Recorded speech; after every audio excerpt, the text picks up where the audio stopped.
আবু যর রাদিয়াল্লাহু আনহুর জীবনে একমাত্র লক্ষ্য ছিল মহান আল্লাহ তাআলার সন্তুষ্টি অর্জন।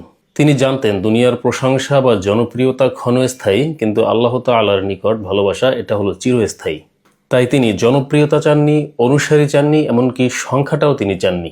তিনি চেয়েছিলেন শুধু মহান আল্লাহ তাআলার কাছে গ্রহণযোগ্যতা। একটি ঠান্ডা বিপ্লব, হিজরি 32 সনে একটি নির্জন মরুভূমির মাঝে তিনি ইন্তেকাল করেন। স্ত্রী সন্তান ছাড়া কেউই ছিল না তার পাশে। তিনি তার মৃত্যুর আগে স্ত্রীকে বলেছিলেন, রাসূলুল্লাহ সাল্লাল্লাহু আলাইহি ওয়াসাল্লাম বলেছিলেন যে একদল মুমিন আমার জানাজা পড়বে। তার মৃত্যুর ঠিক কিছু সময় পরে একদল হজ কাফেলা তার ওই স্থানে পৌঁছান এবং তারা নীরবে চোখের পানি ফেলেন। তখনই যেন পুরো মরুভূমিটা কেঁপে উঠেছিল। কেউ একজন ফিসফিস করে বলেছিল, এই তো সেই আবু যর যাকে নবীজি সাল্লাল্লাহু আলাইহি ওয়াসাল্লাম ভালোবাসতেন।